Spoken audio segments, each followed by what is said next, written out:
Welcome to MarketPulse Pros and Pioneers.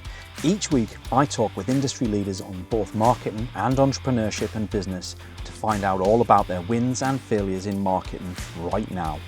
We'll hear all about successes and wins and what's fallen flat so that you can take that knowledge and implement it. Learn from the best, from the folks who've been there and done it all, as well as people just like you.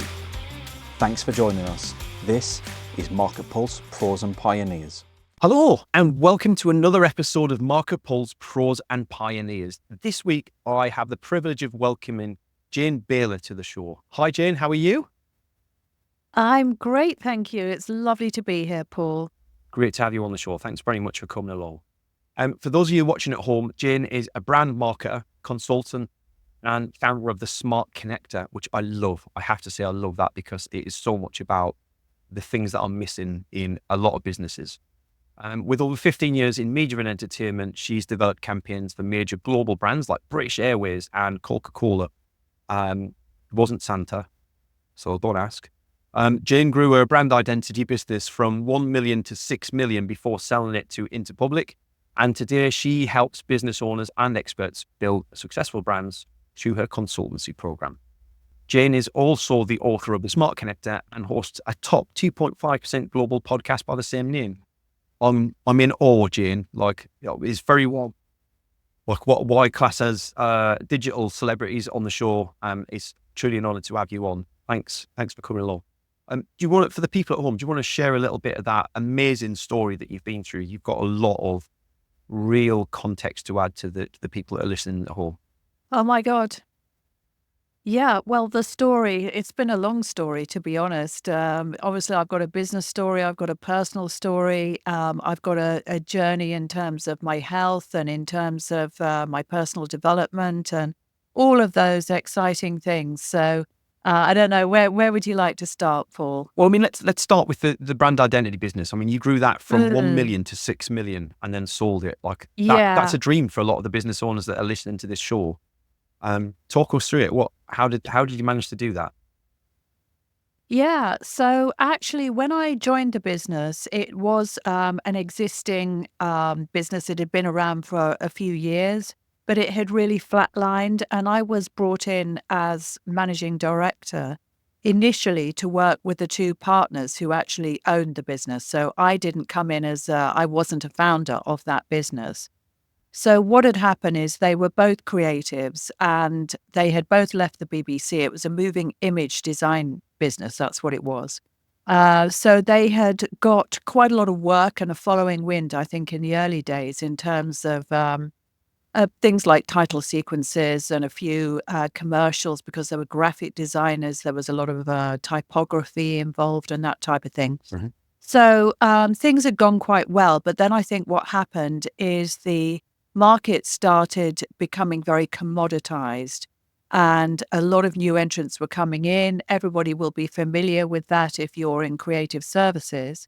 And they started to struggle, but they managed to kind of keep going because they had a very good reputation. And so they were, every year, probably £1 million worth of business would walk through the door, which is obviously very nice by many people's standards. But they weren't really moving beyond that.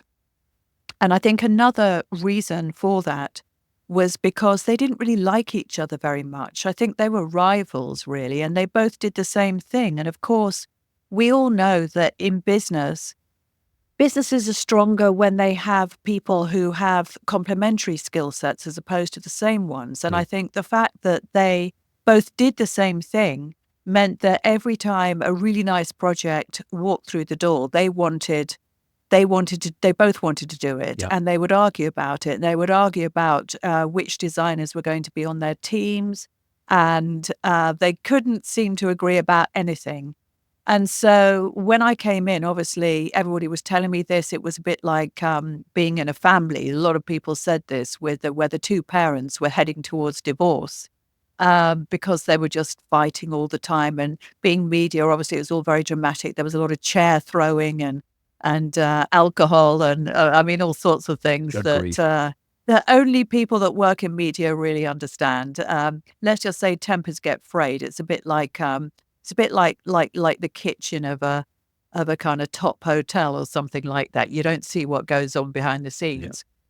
So essentially, one of the partners ran off to the US. That was his solution. He got an offer from a rival business, and the other partner was left to pick up the pieces.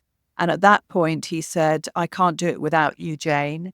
And I knew he couldn't do it without me. So I said, okay, I want to be a shareholder. I was already earning pretty well, but I wasn't a shareholder in the business.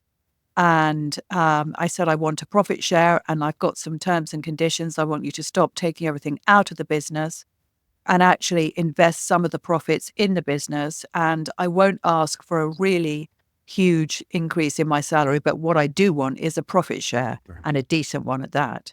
And he agreed to all of those things. So I was actually in a pretty good position as long as the company was successful, which I suppose is fair enough. My performance and my, let's just say my salary, my bonuses, and ultimately, obviously, the proceeds of the sale were all linked to how well the business did. So fair enough. That's what happens when we Skin get in the to game, right? those kind of positions. So rather than doing the little itty bitty title sequences, which every designer in London was fighting over because they were, exciting creative projects, I just said to them, look, where is the money in this industry? It's in the global corporate identities, television companies. You've done one of those projects, very old project and quite a long time ago. I said, we've just got to promote that and promote those capabilities and actually put ourselves in the running for those kind of projects. So that was essentially a strategic decision. And I think the owner, he wasn't going to put up much resistance because he knew that everything that they'd done up until that point wasn't really working. So he's like, okay, let's give it a try. So it's like, well, okay. So the next thing that has to happen is that we have to invest in the growth. You can't just expect this to be me sitting there making a few phone calls to people or going out and having a couple of meetings in London with people, which obviously is cheap and easy because we were in London. I said, we've got to go to these international conferences. We've got to be seen at the television festival in Cannes. We've got to be there and actually meet these television executives and do what the much bigger companies in our industry do. And in order for that to happen, you're going to have to make some sacrifices in the short term. And in fact, we did also talk about whether we should seek investment to do this, because obviously that's one route to scaling very quickly. But he said, no, I want to bootstrap it, which I think was actually quite a sensible decision because it was doable. With as I said, a little bit of sacrifice. So essentially, that was what we did. And there were other things like, just some organizational stuff. There was too much pampering going on and too much pandering in a way. So particularly with the creatives, we had to be fair, obviously, and we had to be nice to them. But, we couldn't just give them a platform to do whatever the hell they wanted. The problem with these corporate identity projects is that they tended to be kind of a little bit boring and repetitive for the designers. So essentially, we said to them, because the designers were most of the company, it was a design company, a design agency, so that there were more designers than any other type of employee, let's just say. So we said to them, or I said to them, because obviously I was managing the business, that you can uncap your earnings. You can use our facilities. You can work evenings, weekends, come here whenever you like. You can piggyback off our reputation, all of those things to do your own projects. So if you want to double your income, I don't mind. None of us minds. You do that. But what we do need you to do in return is actually do this slightly boring and repetitive work that we throw at you during the day. And I think everybody, in the end, they could see, well, that's fair. And we were paying them very well because obviously we were able to, because those projects were, they were quite lucrative.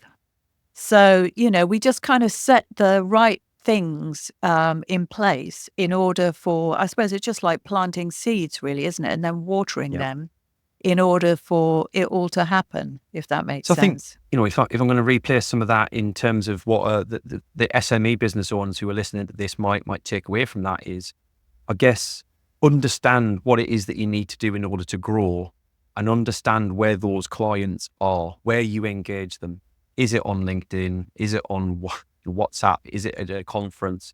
Is it an expo? Or actually are your clients not at any of those places? You've got to think outside the box and do uncomfortable things sometimes in order to stretch the business and reach the heights. Hi, and thanks for joining us for the show. I'm Paul, founder here at Javelin Content Management. We specialize in getting ideas out of your head, down into video, and out to your social media through repurposing and efficient content strategies. If you want to find out how you can convert your ideal audience into paying customers, reach out to us, javelincontent.com, and I hope you enjoy the rest of the episode. So I guess kind of fast forward a little bit from where you were with that, you then created the Smart Connector. So do you want to talk us through that program and what that means for the businesses that you work with? Yeah. Thank you, Paul. Yeah. So I think for me, there's nothing more important than connection. And I know that we've talked about this as well. And what does that actually mean? Well, it's really the impact that you have on other people. And that always starts with the connection that you have with yourself. So you can't have a really strong impact on other people and actually influence them to not just do the things that you want them to do, but also for them to be inspired and to become a better version of themselves, because it's all about just basically putting out good vibes into the world and making, doing your contribution in that respect. I'm very, very passionate about that. But as I said, it always starts with the connection you have with yourself and being very clear about your purpose and being very clear about your goals. And I think all of us see in business, one of the hardest things to resist is the lure of the shiny penny.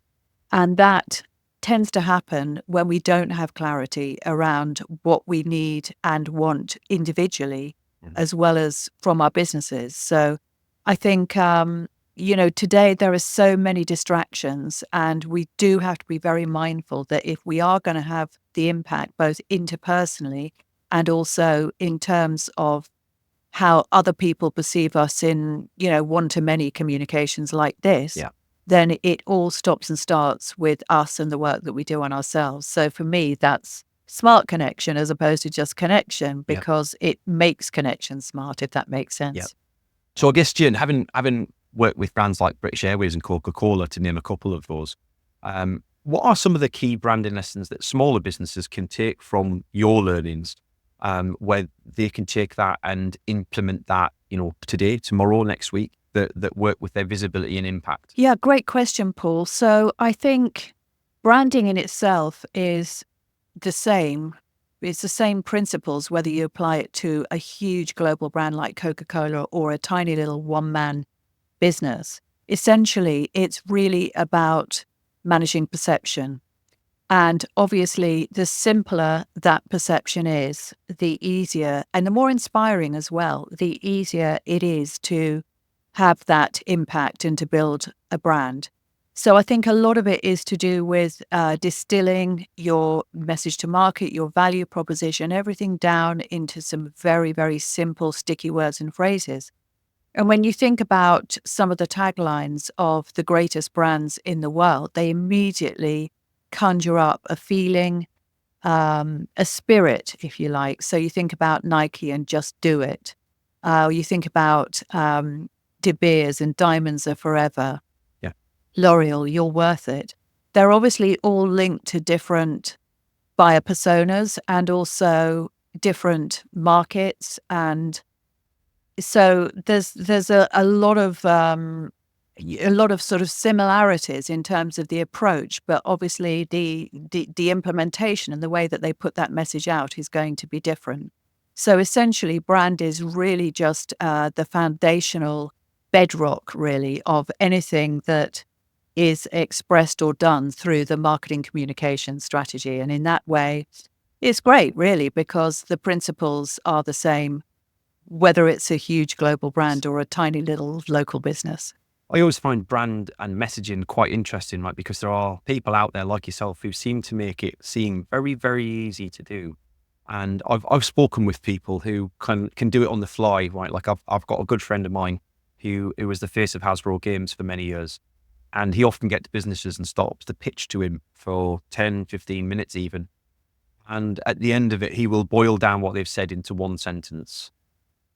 And he just makes it so easy. And yet I've sat there and tried to do this for my own business, and it's super, super hard because you want to convey everything all at once. So your message about simplicity really hits home for me. And I guess the other solution is, like, obviously if you're struggling to come up with that yourself, then seek external support, right? Yeah, it is, I think, a combination of, let's just say, a bit of talent, and also obviously experience. As with everything, the more, it's that kind of 100-hour rule in the first instance. If you want to achieve competence at anything, if you do it for 100 hours, then you're going to be a lot better than most people. Yeah. If you do it for 10,000 hours, then you really are a master, as we all know. So I think it's very much the tip of the iceberg, brand strategy, and particularly the art of coming up with really powerful taglines or value propositions or whatever, actually just being able to encapsulate the meaning or the value of a brand in a simple phrase or sentence is, a lot of people think, oh, that's easy, because they don't actually see everything that goes on under the water. It's just like the tip of the iceberg. So it's very much like that. And those people, they will never value, let's just say, brand strategy. They will think that it is simple because it appears simple to them. And, those people are just, they're just not marketers, and they'll never get marketing. And the ones that do, they realize that there is a lot of work that goes into this. There is a lot of experience, and there is also, a certain amount of talent, really. Yeah, I often hear the marketing department described to as the colouring in team, but there's a hell of a lot more to it than that when you actually look under the hood and try to understand all the competencies that they cover. One of the things that I'm quite curious about, Jane, is misconceptions around branding and marketing. You must see so many businesses making a lot of the same mistakes. So what are kind of the top misconceptions that you see, and then what would you advise them to do to rethink that approach? Yes, of course. Well, I think marketing is basically encompasses everything that a business does in order to really make sales. So it underpins the sales activities, and so it can be very, very tactical, and it can be strategic, but it's everything really. A marketing strategy is what a business does in order to be effective in its market. Whereas branding is, if you like, a sort of not just a subsection of marketing, but it's also, as I said, the foundation of everything that goes after. So it is really the thing that needs to be addressed first of all, because it's going to give you the frameworks and the ideas and the concepts that are then going to be rolled out through any marketing communications campaign to give it consistency and power. So that's why it really, really matters to not just pay lip service to brand. And, brand's not just about pretty pictures. It is about that consistent impression that is also relevant, differentiated, and places you right at the heart of what your ideal customers are really looking for. So if you just go out there with tactics, then you're going to lose, because you will just come across as being unclear, all over the place, trying this, trying that. It's no good, really. So, brand strategy is where it all starts. It sounds like there's a lot of that brand strategy and marketing that's derived from having a very clear and concise understanding of the ideal customer in the first place. Not just who you might have originally thought that customer was, but who they actually are. Yeah, that's a very insightful comment, Paul, and it absolutely is. I'm working with quite a few businesses at the moment on their brand strategy, and I say to them, it always starts with the buyer persona. And sometimes it's very rare for it to be one buyer persona. What might happen is you might end up with a dominant buyer persona. But when it really comes down to it, you do have to consider segmentation, because on the whole, there will be, particularly in B2B, there will be influencers and decision makers, for example. And even that is not, it's not clear cut. There will be influencers who are also decision makers and decision makers who are also influencers. It's just, I suppose, one way of looking at it. So, for example, with an insurance SaaS business that I was working with recently, when we really drilled into it, we found that there were two predominant types. One was the underwriters and one was the actuaries, and they were actually very, very different in terms of their outlook, their priorities, their concerns, everything like that. And within those groups, there were probably about 4 different subtypes. So once we kind of profiled all of them, we then found that there were 2 really dominant personas. One of them was on the actuarial side, and the other one was the other type. So as I said, it's definitely worth kind of drilling down into okay, so who is your product really for, and who are the people that are sitting on the fringes, and are we perhaps ignoring them when in fact they are ideal buyer persona, or is the person who we really want to sell to, maybe they've been there all the time, but we've been diluting our message and trying to appeal to all these other people who actually aren't really that important. So all of these things matter, and it just takes time to really just sort of drill down on that and just get that clarity. And like, I think that's the challenge for a lot of businesses, right? Is we need to get going. We need to make some revenue. We need to expand our revenue. We need to grow our revenue. We've got pressure from investors, pressure internally, stakeholders, etc. And so quite a lot of the time, what I see is the pressure leads to guesswork, which leads to failed marketing attempts, which leads to marketing being viewed as ineffective, when actually it's the internal challenges that have caused that to be the case. And actually marketing was there going all along going, no, we need to do more work on understanding this a bit better before we go forward. And everybody else rolling their eyes at marketing. Oh, yeah. You do get that, definitely. But I think also you made an important point. For example, if a business is a fast growth business, let's say they're funded, or maybe they're going for funding, and people are mindful that at some point down the line there's going to be an exit, there tends to be that kind of go, rush. Let's get the growth going at all costs. And of course, that's going to be a reality.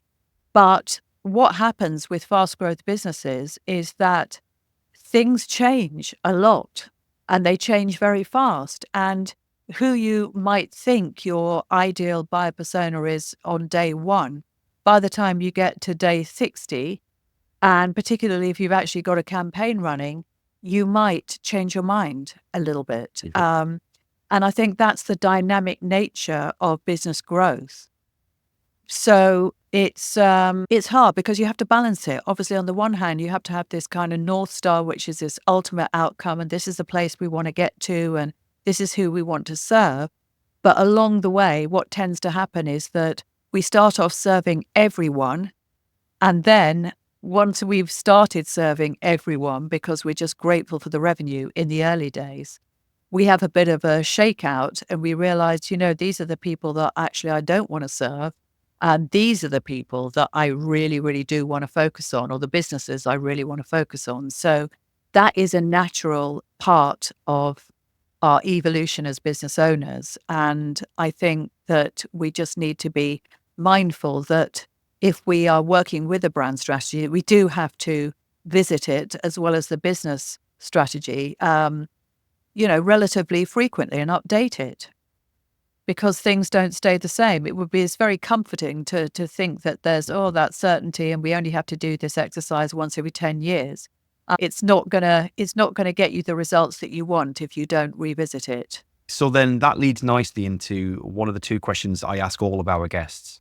And I'm going to ask you to get your soapbox out a little bit, Jane, because I want to know, what's one marketing strategy that you consider maybe outdated or maybe never worked in the first place that you just if you could wear the magic wand, what would business owners just stop doing tomorrow? Yeah. Well, that's really great, because honestly, I believe that every marketing tactic or strategy it works. So I don't believe that there's anything out there that people are doing that doesn't work. I think there are things that people are doing that doesn't work for them because they haven't achieved mastery, or they're not working with people who are masters in that particular tactic or strategy. However, I do think that I do sometimes meet people who are doing a lot of cold calling. And I think that is something that is very difficult. It's very difficult to rely on that, let's just say. 15 years ago, before people had mobile phones that they kept on mute all the time, then people would see a strange or random number and they'd pick up. But on the whole, these days, unfortunately, everybody has got wise to it. Yeah. And I'm not saying that that cold calling doesn't work, but it would be unwise, I think, to rely on it exclusively, I think that's because fair. consumers, they get wise, don't they? Just like, door-to-door sales. Well, I think the more senior l- audience, the less likely they are to pick up as well. I mean, I've got a very good friend of mine who I would see as a master of his trade, right? Like, and he's spent years learning how to cold call. He's learns all the time. He's always researching. And he's in the thick of it, and he's always cold calling. He loves it, and he's very, very good at it. But the outcome of that is, to your point exactly, I see a lot of smaller businesses trying to do this themselves internally. And the truth of the matter is, as with a lot of marketing strategies, right, you need to have somebody who knows what they're doing to put an effective plan in place. And with cold calling more than anything else, you probably need an expensive resource to make those cold calls for you, which most small businesses can't afford.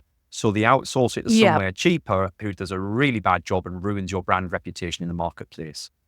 So yes, I wholeheartedly agree with that one. Done badly. So such an important point, because I think obviously a lot of people are aware now that there are really, marketing is very much a global business. There are people all over the world who are working on businesses, say here in the UK or in the US or whatever. And that's great, because it means that your budget can go a lot further and you can access, expertise from parts of the world where the cost of living is a lot cheaper. You can support families really in those parts of the world, which is actually really nice. I love the fact that I'm doing that personally.